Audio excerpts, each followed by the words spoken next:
strong in faith. Faith can move mountains. Radio Maria 91.3 FM. The voice of truth.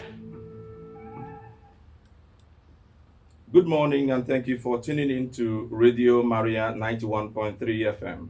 It is now time for Side by Side, where we discuss issues relating to conflict, peace, and security. I am Chiedu Ude. Kene Obiezu is also here by my side. Good morning, Kene. Good morning, Chiedu. Good morning, listeners. Listeners, we are joined this morning by a very special guest who will walk side by side with us on today's program. Humphrey Abba, a lawyer, a politician, former Minister of Commerce and Industry, former Minister of Interior, and also of Police Affairs. Welcome, Honorable Minister Humphrey Abba. Thank you very much. Our guest will help us unpack today's topic, which is calls for self-defense. But first, we shall take a look at some side stories. Kene, can you help us with our stories trending both at the local and the international scene? Chiedu, we followed a number of stories, both home and abroad, which our listeners need to know. So let's begin with foreign stories. War. Russia has launched more strikes into Ukraine than ever seen. This is according to a US official, and it's coming from the Daily Post. Russian war. Blockade of Ukrainian seaports, worsening food crisis in Africa. This is according to Mr. Enifome, who is a public affairs analyst, and this is coming from the Vanguard newspaper. 8-year-old boy shoots dead baby girl with father's gun in US. This is coming from the Punch newspaper. Back home in Nigeria, stop treating journalists as endangered species. IPC tells security operatives. This is coming from the Daily Post. Bandits abduct medical director in Zamfara State. This is coming from the Daily Post. Soldiers versus policemen. Police appeal for calm as tension mounts over shooting of two in Bayelsa. This is coming from the Daily Post. Insecurity. Katsina CP holds closed-door meeting with council chairman. This is coming from the Punch newspaper. State police will address insecurity. Afenifere tells Buhari, governors. This is coming from the Daily Trust newspaper of yesterday. Kaduna local government chairman summons emergency meeting over poison cows. This came from the Daily Trust newspaper of yesterday. Federal Capital Territory Administration set to graduate 120 rehabilitated beggars. This is from the Daily Trust newspaper of yesterday. Vote buying. Violence threat to 2023 polls. This is from the Interparty Advisory Council, IPAC, to the United Nations. This headline was called from the Daily Trust newspaper of yesterday. Communal clashes. Cross River government sacks monarchs, takes over land. This is from the Punch newspaper.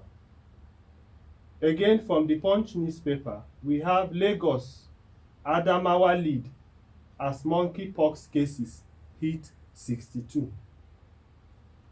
28 children, 103 other stranded Nigerians returned from Libya. This is from the Punch newspaper. Many injured as Fulani Gbagi community clash over federal government's plan to plant grass in Abuja. This is from the Nigerian Tribune. Banditry. Matawale insists on self-defense, inaugurates committees, deploys vehicles and bikes. This headline was called from the Daily Trust newspaper of yesterday. Banditry. How to get gun license in Zamfara. This is according to the Zamfara state government, and it's from the Daily Trust newspaper, also from yesterday. Bandits abduct chief medical director of Zamfara Hospital. This was called from the Daily Trust newspaper of yesterday. Bandits abduct Zamfara Nuge chairperson's pregnant wife. This headline is from the Punch newspaper. Imo security situation has improved. No need for citizens to carry arms. This is according to Governor Hope Uzodinma of Imo State, and it is from this day newspaper. Kaduna communities already armed. This is according to residents, and it is called from the Daily Trust newspaper of yesterday. Nigeria's insecurity. Yorubas must prepare physically and spiritually. This is according to the Ataoja of Osogbo, and it's from the Daily Post. Chiedu. Yeah, thank you, Kene. Yeah, okay. Quite a good number of news items dwelling on the topic we're about to look into today. A lot of them, actually. A lot happening in Nigeria at the moment. Self-defense, and then also from the US, we have an 8-year-old boy shooting dead a baby girl with the father's gun. A really tragic story, Chiedu. That's really tragic and story. in the US, I mean, that's according to the Second Amendment, self-defense is actually allowed. Honorable Minister, in the last couple of days, all across Nigeria, well, in the couple of, I mean, for so many years, there has been this call for, will self-defense help improve the security situation? Before then, we've talked about state police and the rest of them. But people, when we look at them, the pros and the cons, it appears those who say that the cons actually outweigh the pro have actually carried the day. Self-defense is actually not permitted according to the Nigerian Constitution. State police also is yet to actually get the nod at the National Assembly. Look at this news and our topic and the general security situation, and then giving you a background. What do you think as to the call by the Zamfara governor on permitting individuals and communities to go out in numbers to acquire guns or firearms for self-defense? Thank you, Chiedu. Dear listeners, good morning. I want to say straight away on the issue of calls for self-defense that will be that is very wrong. That's very wrong. The primary purpose of government is for the security of lives and property. It is the role and responsibility of government to secure lives and property. So when you want to transfer that role to individuals, you are calling for chaos. And that we must not encourage by any means. I have not seen a country where self-defense by citizens have helped to ensure security of lives and property. It has never been. I'm happy you have read about 8-year-old in the US using the parents' gun to shoot and kill both the baby and the father. The most secure countries in this world do not permit ownership of guns. Those weapons of destruction should be left in the hands of government, should be left under the control of government. And the purpose is that they will be handled by men and women who are trained in the act of its use. I've not seen the statistic that supports self-defense. I've not seen the statistic that supports self-defense. The most secure countries in this world do not promote self-defense. The instruments of coercion, like guns, are under strict ownership and control by government. So self-defense is not going to help us. It is not a way out. Government should be more responsible in addressing the issues of security.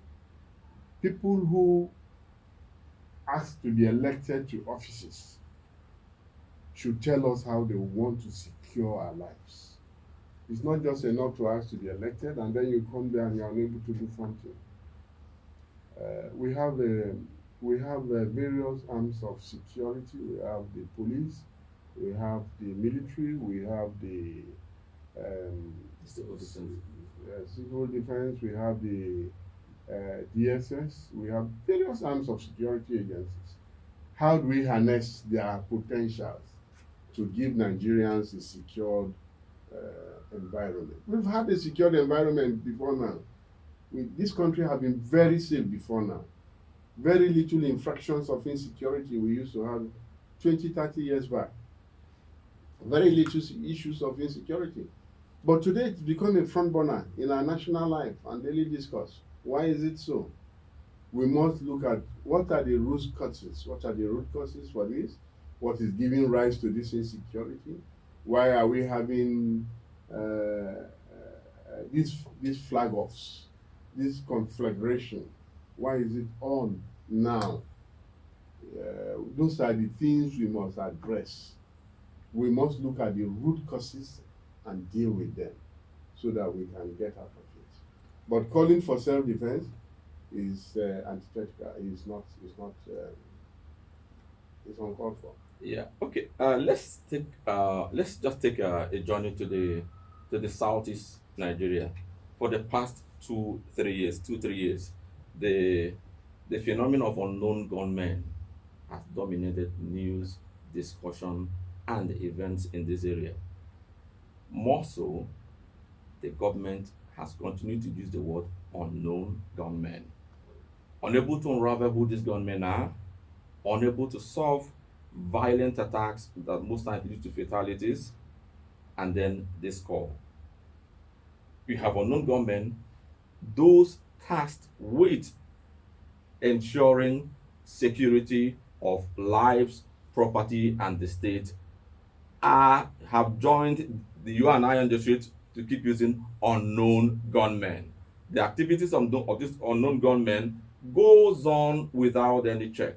So, with this call by a sitting governor that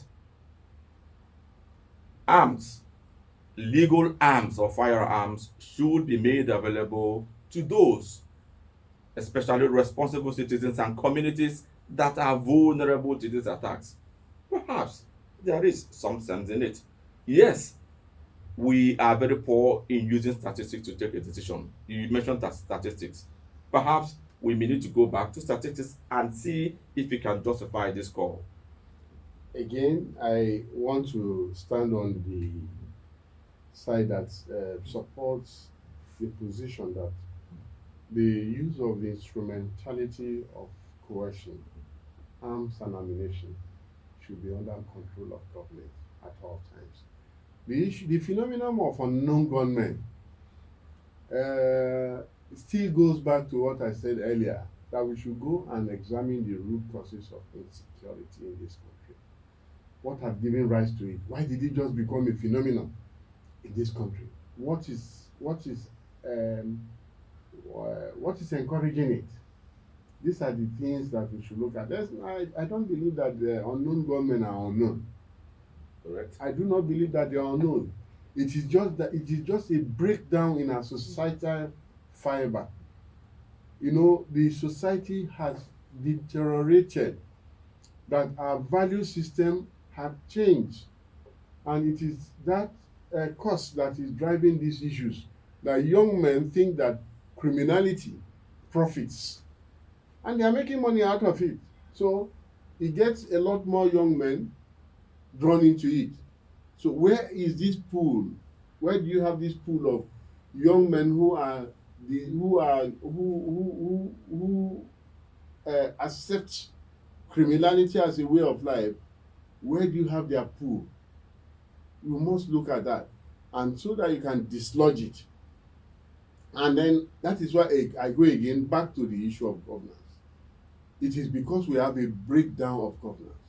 We have no good governance going on right now. So until we can address the issue of good governance, this insecurity will live with us. We need to address the issue of good governance. Take these boys off the streets, get them gainfully engaged, and you will not have this insecurity as it is today. Because people are profiting by it. People are making more money by it. People think that, oh, this is now a way of life. I can make 10 million in a month. I can make 5 million in a month from kidnapping and from banditry. And it is becoming so lucrative. You need to deal with it. Government needs to wake up and engage the locals. Sit down with the locals and say, look, in your community, these things are happening in communities. They are not in abstract. They are happening in communities. And there is no community in this country where the land space is not owned by people. Every community has a chief, has a chiefdom, has a ruler. So every fragmented part of our community has ownership. So where are these people residing? Are they ghosts? No, they are not ghosts. Where are they operating from? They are operating from some places. And if you permit me to use a most recent example, which I applaud, because it's a man I think I admire a lot. Professor Charles Soludo is doing a great work in Anambra today on this issue of unknown gunmen. He's smoking them out. These are the things that if you have a responsible government that sits down to address the issue, we have security apparatus that can deal with the matter. These things are not mystical. They are not. They are not things you cannot handle. But you need somebody who takes the bull by the horn to say, no, this is an issue. I need my people to sleep in peace. I need to secure the environment, and he will deal with it. He's taking the issue in Anambra from one local government to the other, and he's recording very good success. By engagement. By engagement. Engage the people in the chiefs, engage the locals, engage the security people, and then take each of these habitations. And so in this habitation, they are operating from here. Let's go into it. They are not spirits. Yeah, thanks for that. Now, because we have the Imo State governor saying that security situation has improved a lot in Imo State. Well, that's just by the way. Now, with time, we'll find out if the formula or the approach by Anambra Governor Professor Soludo, if it is working. But I like the word engaging them. By the time you engage them, the on from the known would have been taken away through engagement. Exactly, because I think we have a situation where some of the state governors, sometimes including the presidency, where they put up a posture of helplessness in the face of all the security threats currently convulsing Nigeria. So we really hope that that is not the situation, that the giant of Africa has suddenly become helpless in the face of so many terrorist attacks. Honorable Minister, just to dip into our headlines a bit, you are from Kogi State, and although Kogi State has not had a lot of issues that border on clashes between Fulani herdsmen and farmers, neighboring Benue State has had quite a number of these issues in recent years and months. So there is this headline about the Fulani and Gbagi community here in the FCT clashing over the federal government's plan to plant grass in the community in Paiko Kore community in Gwagwanada. Recently, the Minister of Agriculture and Rural Development, Dr. Abubakar Mohammed, was in the community to flag up the federal government's national pasture development program. So part of the program was actually giving the community fertilizer to seed grass so that the grazing program of the federal government can actually take off. But an issue ensued in that the community also asked for their own fertilizer to grow their own crops. So after the minister left, clashes broke out in the community. Soldiers had to be drafted in to quell the situation. So what is your take about the frequent Fulani herdsmen and farmer clashes in Nigeria? What do you think can be done to put the issue to bed once and for all? Well, thank you very much. It's a very sad thing that the issue of Fulani herdsmen, pastoral rights and farmer clashes have taken the front burner since 2015 that the APC government came into government, and they made it the cardinal focus for the administration. It's never been. We've never had that in this country. We've never had the issue of Fulani herdsmen and farmers clashing. Never. Are you trying to say that before 2015 No, we clashes? didn't have issues of Fulani. Point to one for me. We didn't have issues of Fulani herdsmen and farmers clashing and it becoming a monumental issue across the nation. It's all over the north, even down the south. It's all over the place. It's never been the case. Are you before. talking of the nation being engulfed in it, or either though they were just the nation is now engulfed in it. It was not there before. That's the point I'm making. Okay. This was not there pre-2015. The only issues of insecurity we had were the issue of Boko Haram in the northeast, which was an isolated matter, and it was being handled.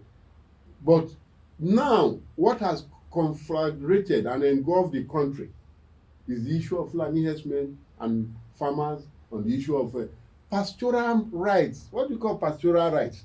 Where do you get that from? I think federal government made a big mistake in delving into it because pastoral issues are private businesses. They should have been handled privately. There's nowhere that pastoral matters are government concerns. Those are private businesses. I want to rear a cow. I want to have a head of cow. I should be able to buy land just like anybody who wants to do agriculture. It's a form of it's agriculture, animal husbandry. That is animal husbandry. I personally wanted to go into animal husbandry until these issues came up and I decided to back out. Because I went to Samaru and I wanted to take a stock of their breed, right? Their breed, the improved breed of cattle from Samaru to grow. And you know they have in Samaru this grass for grazing. They have the one for growing the cattle. They have the one for fattening the cattle and all of that in Samaru. If you go to other countries, you go to East Africa, you go and see their breeds. You go to East Africa, go and see their breeds of cattle. Very mighty, big. They are private businesses, for crying out loud. They are not of government concern. It's like you wanting to run a transport company and government wants to take it on and help you to run it. And then says, oh, you must create a park in my father's compound for your transport business. There will be clashes. That's what's going on. It is completely wrong. Let me use a milder word. It's completely wrong of federal government to make it an issue of governance. It is not something they should make an issue of governance. But it appears it was only made an issue of governance because it had become a security issue. It cannot be. They made it a security issue because they made it an issue of governance. If you say, for instance, pastoral issues are private businesses, you want to rear your cattle, find where you feed your animal. It's like people who are doing poultry. Is government giving them feeds for poultry? Okay. It's like people who are doing goatry. People are doing goatry. Is government providing feeding ground for their goats? No. These things are private enterprises, and government should just allow the private sector run it on their own. Buy land, and it's a very profitable business. They make a lot of money out of it. And unfortunately, I don't think they even pay tax. Right? Buy land, grow your cattle, grow your herds of cattle, like they do in all over the world. Travel to Kenya, travel to Uganda, travel to the whole of East Africa. I'm not talking about Europe now. Go to the whole of East Africa. Namibia. Go to Namibia. If you go to Namibia, see how they rear cattle in Namibia. Go to South Africa, see how they rear cattle. Even in South America, Yes, country like Argentina. Namibia, what do you call it? Namibian beef is their own crude oil. And these are privately managed. There is no clash with the landowners. You want to use my land to rear your cattle, you pay for it. Because when you are going to sell your beef, your cattle, you don't give it for free, and I can't come and take it from you by force. So why take my land by force? Why appropriate my land? Land all over the world is an expensive capital. Historically. Land is a historical asset, and it's an expensive capital. And people will not give up their historical rights. It's impossible to legislate it that people should give up their historical rights. They would rather die. And that's why we have these clashes. That's why you have these conflagrations. Government should please exit the issue of headers and pastoral acquisitions, because it sends a wrong signal. Allow the owners of herds of cattle to acquire land and grow the grasses to feed their herds of cattle. There are a lot of people who are doing this in a very informed way up north, and they are making a lot of money out of it. I know very well educated people who have large herds of cattle. They acquire land, grow the grasses without any crisis. In ranches, huh? In ranches. You should do ranches. In Brazil, you have ranches all over Brazil. That's why you see they export Brazilian beef, Argentinian beef all over the world. They are in ranches. So pastoral rights and government involvement in the course of the crisis. The crisis. And government is trying to force it on people and take away their historical ownership of land. Yeah, thanks for staying tuned to Radio Maria 91.3 FM. You have been listening to Side by Side. Now, we shall begin our discussion in details on calls for self-defense. Again, our guest is Humphrey Abba. Kene, there are some side facts to this topic. Can we hear more from you? Chiedu, the Zamfara State Governor, Bello Matawale, recently called on the people of the state to get arms and defend themselves against terrorists and other violent criminals who have been launching deadly attacks in various parts of the state for years now. He directed the State Commissioner of Police to issue gun licenses to residents who qualify and are willing to obtain guns to defend themselves. Expectedly, his directive has elicited mixed reactions. While some commended him, his Commissioner of Police and the Chief of Defense Staff, General Lucky Irabo, and others have faulted the move. In this mix, one of the questions on the minds of many Nigerians is, does self-defense have any basic foundation in law? Under Section 14, subsection 2b of the 1999 Constitution of the Federal Republic of Nigeria as amended, the security and welfare of the people shall be the primary purpose of government.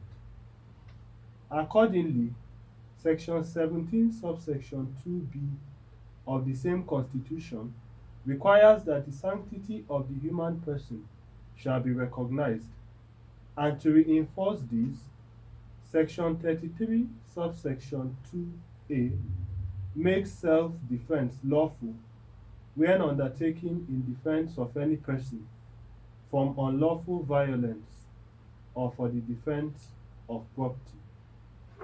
Article 20 of the African Charter on Human and People's Rights, which provide that all peoples shall have the right to existence. Peoples in this context being communities smaller than a state or country.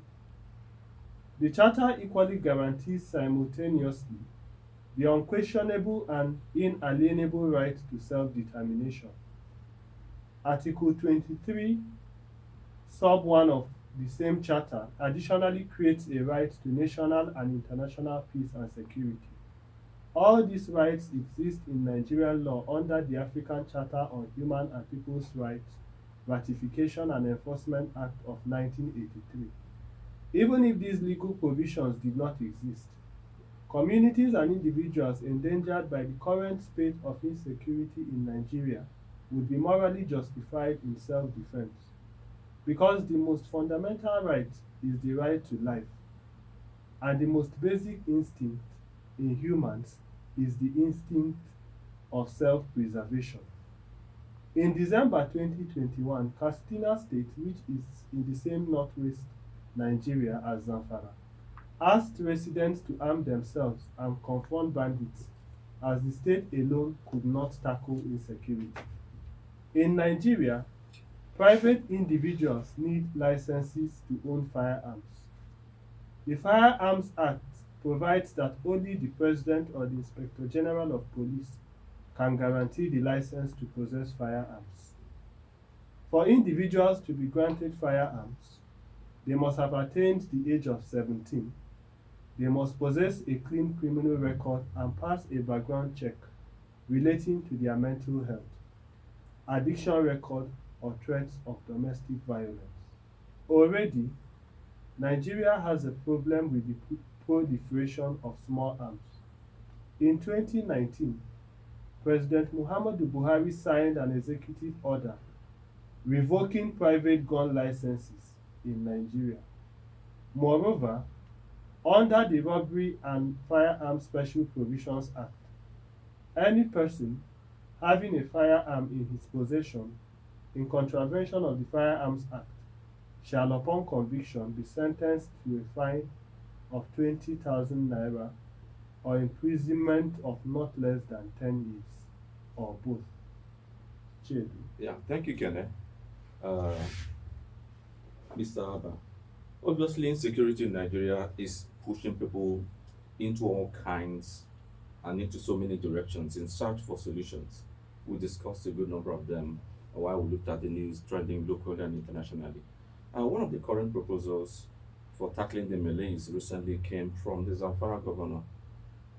It has been reported, and is still being reported, that the governor has directed people in the state to take arms, that's obtain licensed arms, firearms, defend themselves, and then he has or actively mobilizing for 9,500 gun licenses. This development has generated mixed reactions. Those for it, those against it. We had the Chief of Defense Staff, and the State Commissioner of Police actually making a call that the governor has got it all wrong. Residents say self-defense directive is long overdue. That's coming from the people in Zamfara. Some security experts are also of the view that to bear arms is a recipe for anarchy. Others say it is a vote of no confidence in the federal government, the security agencies, and then the likes. You have actually, or you have been in vantage position for years. What do you say? To begin with, Chiedu, I agree with the school of thought that what the Zamfara State governor said is a vote of no confidence in the federal government. Should visit that. 2, is a declaration of failure of governance. 3, ask the Zamfara State governor What has he done to invest in the security architecture in the state? Of late, I saw in the news, he bought several vehicles, high-end vehicles, very expensive vehicles. I think they are Cadillacs also, almost 200 and something pieces that he gave to The monarchs. the monarchs and co. Is that a priority issue for a state that is bedeviled with insecurity? I thought that a government that is forthright and forward-looking about the security and lives and property of their people should have invested that in the equipping the security agencies. So I support the police commissioner and the chief of defense staff in saying that that is a wrong call. It's a very wrong call because it's a prescription for anarchy, complete prescription for anarchy. Why wouldn't the Zamfara state governor ask the federal government that, okay, as a state, I will support the police. I will take on a part of the budget of the police and provide budget for additional 5,000 policemen to Zamfara, and I will provide modern weapons. Would the constitution permit that? If he gives it to the police directly, yes. Okay. Yes, why not? Please increase the police staff strength to Zamfara. If it means my government contributing to their well-being, I will take on that and underwrite it. You know, for instance, what do you think that Charles is doing in Anambra? He's collaborating with the security agencies. He's not doing it through self-help. He's sitting down with them and providing for equipment. Yeah, and logistics I understand. Logistics and equipment. Logistics and equipment I understand, but they're really intervening in personnel. No, you can ask the police high command, please, we need more staff. We need more staff to tackle the insecurity here.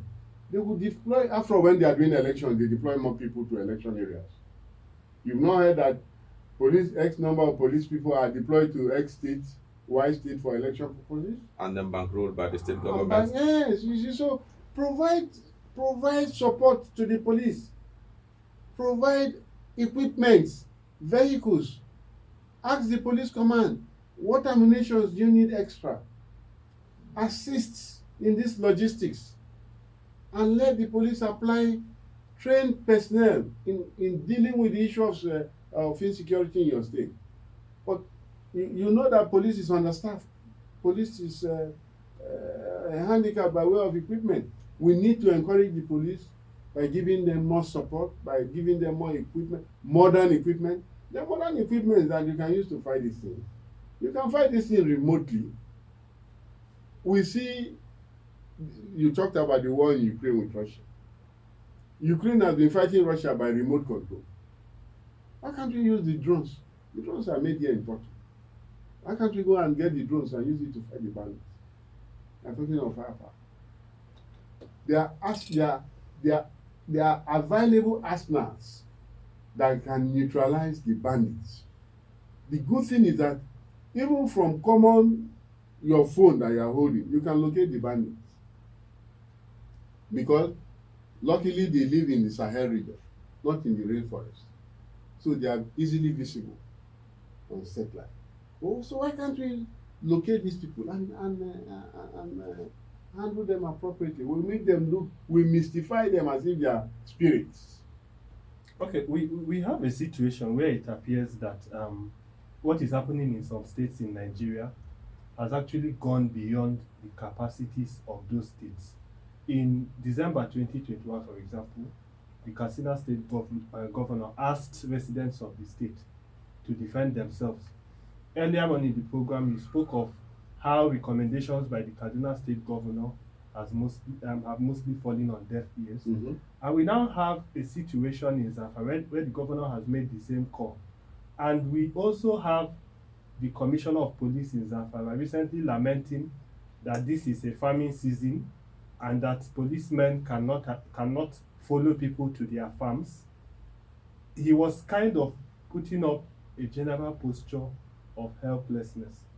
So it appears that it is not about the states, because we know that the states historically, they always some state governors, they always provide some form of support within their own capacity to the police. For support, they buy 10 hillocks and say they provide support. From time to time, they do some for of those logistics things. anyway. They buy 10 hillocks and you say it's support. What's 10 hillocks? That's not that. People should stop grandstanding, especially our governors. I'm sorry to say, with due respect to all of them, I have great respect for all of them. But when we talk about support to security agencies, it's not when you buy 10 hillocks, you go and put it on television and say you have donated 10 hillocks to police. What's that supposed to do? That's completely wrong by my own estimation. We're talking about sitting down to talk about the logistics for fighting these people. These logistics include human resources, include modern equipment, include vehicular movement, include when you give 10 hillocks to police, what about fueling them? They use their urine to fuel it. So we need, let us not run away from the fact that our country has grown in population. And so the need for the security personnel should grow to match the population. Go and take the statistics of what number of policemen you have in Zamfara State. If I take my village as an example, you go there, you have 8 policemen to police a village where you can travel. They are within that division.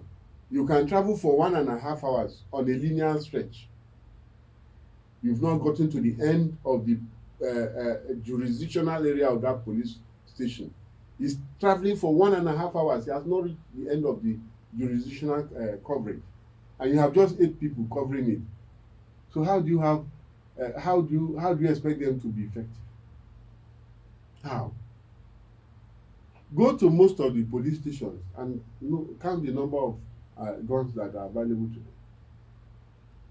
So we should equip the police. They are modern weapons. Let us stop insulting or thinking that we have a police that can be capable to deliver, but they are not equipped. So in this case, who should equip the police? Because all governments, Federal and state, the responsibility of all. Because the Constitution says the role of government is the security of lives and property. It didn't say federal government. It said the role of government is the security of lives and property. It's a combined effort. Both the local, the state, and the federal should synergize. They should put together their effort to provide for the security architecture that will cover everywhere. Don't leave it for federal government alone. So in essence, the state of emergency that was declared a couple of years back on the power sector, and then there were some task forces set up, which involved the federal government, the state and local government coming together, forming up like a board, and then funds on fourth line charge taken from these 3 tiers of government for the purpose of intervening in the power sector. Perhaps that's your suggestion. Yes, even during President Jonathan's regime, actually beginning from President Umar Musa Yar'Adua, we had such intervention set up for the police. We call it police. What do you call it? Police rehabilitation for police. It was a fund that had the 3 layers of government: local government, state, and federal, putting funds together in order to equip the police and improve on the police architecture. But it's these state governors that killed the project. Okay. They came up and said, no. They don't want such apparatus. Fourth line charge on their account. Yeah, on their account. And the thing was the completely, what do you call it? The shelved. It was shelved. Shelved. It was running for a while. But the governors came up and killed it. And now the governors are the ones complaining. So it is the responsibility of all layers of government. Ask yourself, you call federal government. What is the local government chairman doing with the enormous fund he gets from the federation account? The first line of security is the local government chairman. Like I said earlier, the local governments are composed of villages and towns. Go to those villages and towns, break them into hamlets. There is no hamlet where you don't know who is living in your hamlet. Are you with me? You come from a village, just like I do. I go to my village now. I have a hamlet in that village where I belong to. In that my hamlet, I should know the people living in the forest in my hamlet. They are not spirits. So if we know those people and we know they come out on a daily basis. They go to market every 4 days. So they are not spirits. So what are the local governments doing with the intelligence they are gathering? What are the state governments doing with the intelligence they are gathering? How do they synergize? How do they put that together in order to defeat this insecurity we have? So the issue of insecurity should be tackled by the 3 tiers of government. There should be a contributing pool of funds where they can put money together and properly equip. I understand that there is a new setup now for police equipment, police equipment funds and things like that. Let it be properly funded. Let the states and even organizations, businesses, funded and managed well. And it will bring a change. Let us increase the capacity of the police. Let us increase the capacity of we should have a police force of no less than 2 million. 2 million. We should have a police force of no less than 2 million. You are talking of 200 million people. And then what was the number while you were the Minister of Police? They are talking of 200 million people. What we had only been paltry, not sufficient. We don't have up to 350,000, and that is not good. We should have a police force of not less than 2 million force. If we have that and they are trained, they'll be able to deal with the internal security of this country effectively. But like Zamfara State Governor is saying, like Kaduna State Governor is saying, like Katsina State Governor is saying, they don't have men on ground. Like the commissioner said in Zamfara, they won't be able to follow every farmer is cropping season. But how do they secure the place? But Honorable Minister, the focus has been for some time now in the course of our discussion on the police.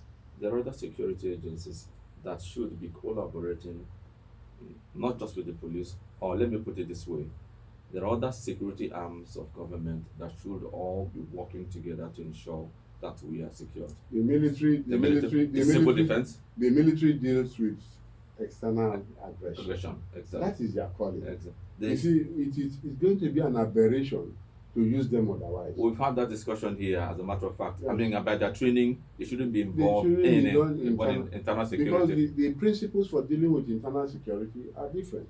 Thank you for that. I mean, that's come up in our discussions here. In fact, it's an aberration and also creating a problem on his own. On his own. He read a point now where he talked about military police clash. It's because of that. Before, you don't see the army. You only hear that they are in the barracks.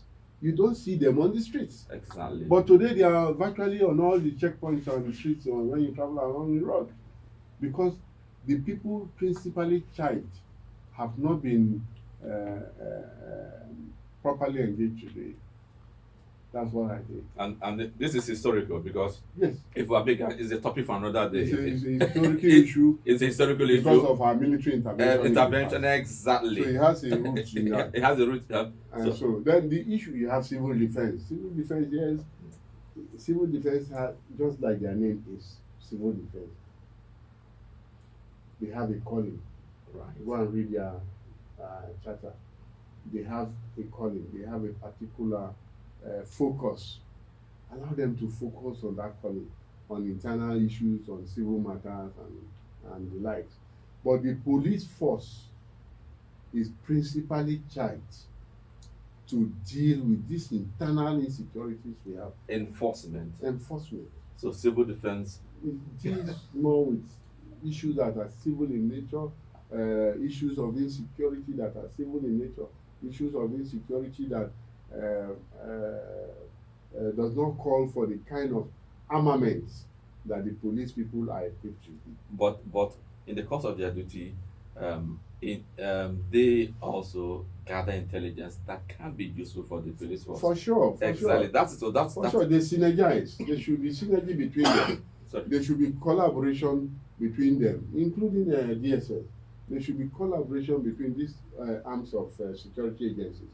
There's no doubt about that. That brings me to the issue of because we keep talking about insufficient number of these security agencies and forces. Now, if you now begin to look at the global picture of the population of these security agencies, you have the police and the civil defense. Somehow, we may begin to deal with this issue of the numbers required to secure our borders internally. Let us start first by increasing the number for the police. Not just increasing the number, it's not about people in uniform. Not just increasing the number, equipping them, technically equipping them. Today's police should be able to sit down here and deal with the issue of insecurity in Zamfara without putting a foot on the ground there. We should be able to equip them to that level, because those infrastructures are available in the world today. These things are not cast in stone. So we should have a security restructuring to make our security arms more technical. They should be more technical than physical. Okay, all right. They should be more. The war going on in between Ukraine and Russia is not involving thousands of men and so it is more technical than physical. Yeah. You know, what is bringing the casualty is that the technical arm of it is destroying the people on ground who are manning the technical side on the other sides. Otherwise, it's more technical. Right. It's not combat men on the line. It's the destruction of men is combat men who are running technical stations that are being hit. But here, it's an internal crisis.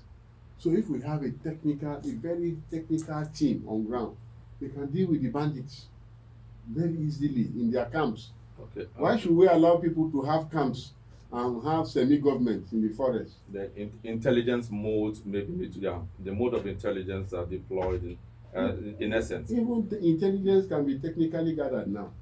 Exactly.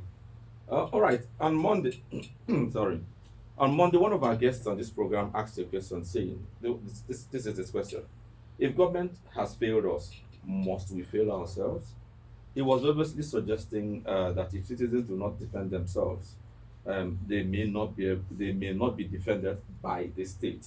And this was in reaction to the murder recently of 2 Catholic priests in less than 24 hours. One in Kaduna, another in Edo. What is your reaction to this call? You can see how consistent this call is. And then it also fits into what you said that the state has I don't want to say has abandoned its role. The state is actually failing in its primary role. The state is not failing. The state had failed. You know, when you are cautious about calling a spade, you don't get the correct diagnosis. The state has failed, and we are in a democratic setting, and that is the beauty of democracy. Where there is failure of governance, you have an opportunity to try another government. And we are at that threshold. I don't want to use your platform to talk about anything political. But the truth of it is that when there is a failure of governance, you change them. You change them. You try. Again, in 2015, we changed government because we felt that there was failure of governance. Now we have seen a greater failure of governance. So we should try another set of people. We should try another set of people so that we might have the light at the end of the tunnel. We can continue. You don't reinforce failure. To quote General Obasanjo, President Obasanjo, you do not reinforce failure. This government has failed. Allow them to go home and rest. And try some other team that might bring us succor and might find a solution to this problem. This is not a problem that is cast in stone. As far as I'm concerned, no, this problem is surmountable. This problem can be dealt with. If we support our security team, this problem can be dealt with. It is an issue of the will of governance. Is the government willing to deal with this problem? My answer to it, that question, is that this current government is not determined to deal with the problem. But now, Mr. Abade, we have an emergency. This is an emergency. We can only change government in a democratic setting during election. Election is by the corner. By the corner. By the corner. But 8 months away. But the violence and deaths are increasing, because we are talking about what can be done to stem this tide, and also to help perhaps the next government on actually hitting the ground running. You see, when this government was campaigning in 2014 to be elected, they gave us an undertaking that in 6 months, Boko Haram will be history. Our insecurity was limited to the Northeast. Our insecurity was limited to the Northeast. I remember that in 2014, I left Abuja alone to attend a wedding in Kaduna. I left Kaduna at 7 p.m. and got back to Abuja quietly, without molestation. I remember I left Abuja in the morning. I drove to Katsina and came back the same day. I arrived here by 10 p.m. the same day. I went by road. I didn't have any security escort. I didn't have challenges on the road. I was not even afraid that there were issues of insecurity on the road. That was the country we had then.